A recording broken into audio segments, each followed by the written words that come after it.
I sure remember being a little fat-ass church kid, and the only thing I was allowed to listen to was Christian music artists. Oh god, and I'm ashamed to even admit it, there was kind of a Backstreet Boys, New Kids on the Block ripoff called DC Talk that was all the rage amongst these church people. Michael Tate was the young frontman, lead singer, rapper, whatever, of that group, putting out albums all about those Christian values, performing at mega churches.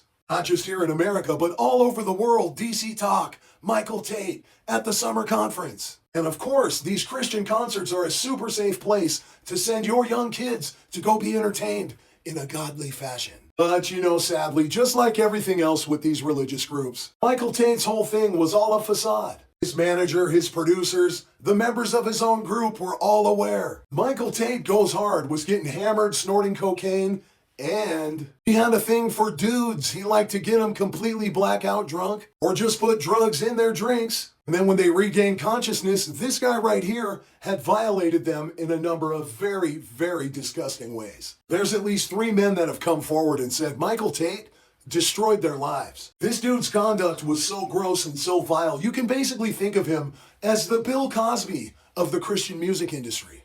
Only basically he had no interest in females. He was trying to knock off dudes. Oh, but there's nothing that Christians love more than a redemption story. And once Michael Tate knew that this shit was all the way out in the open, he's now confessed to his drug use and confessed to unwanted advances towards other men. Well, he came out with a very, very politically correct Christian statement saying, "I'm very ashamed of my life choices and I don't make any excuses for them. I'm just gonna call it what God calls it.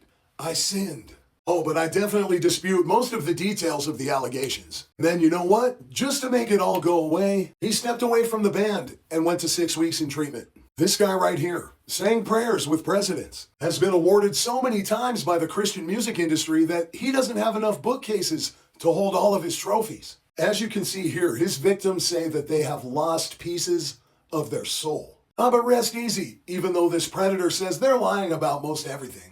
Don't you guys worry. He told God sorry, went to 6 weeks of treatment, and everything's just how he wanted it.